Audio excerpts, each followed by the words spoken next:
Thank you for joining us here on BBC News this morning. So what is the latest there? It's been a really distressing morning here in Jersey. This explosion has sent shockwaves through the community.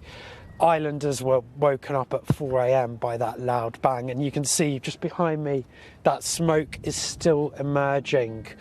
We know there's been at least one fatality, and the police said today that the search and rescue operation would go on for days. But a government report says raising the minimum wage at the moment is neither feasible or desirable. From the heart of Storm Ciarán, an unexpected threat. A tornado that hit St Clement, leaving the area around FB Fields completely devastated. Smashed cars, broken windows, lives turned upside down in minutes. It was like something out of a horror film. Hardly got any sleep. The house shook at about 1 o'clock this morning. It was like something from a nightmare. You get the sense that the impact of last night's storm will stay with this community for a very long time. The events of the 8th and 10th of December will be remembered as some of the most painful in Jersey's recent history. It's hard to believe that a year has already passed from reporting on those events at the time. One thing that stayed with me was how the island community rallied together and people showed each other so much love and support in the most difficult of days.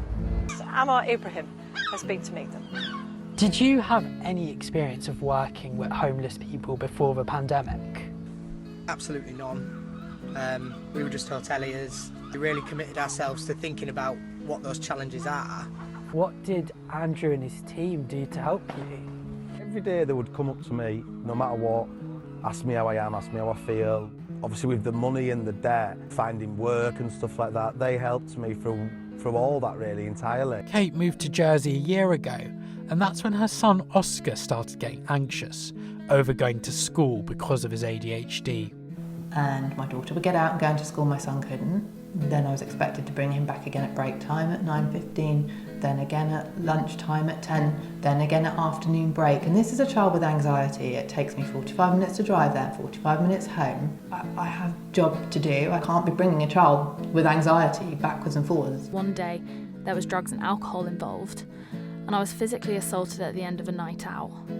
When you experienced domestic abuse, did you feel there was enough protection for you within the law? No, not necessarily. I was actually told by the person appointed by the police that I might be better off if I got back with my ex-partner. That caused me a lot of trauma. I ended up disengaging with the services of the police completely. But this new law will recognise domestic abuse as a criminal offence, giving courts new powers to punish those convicted.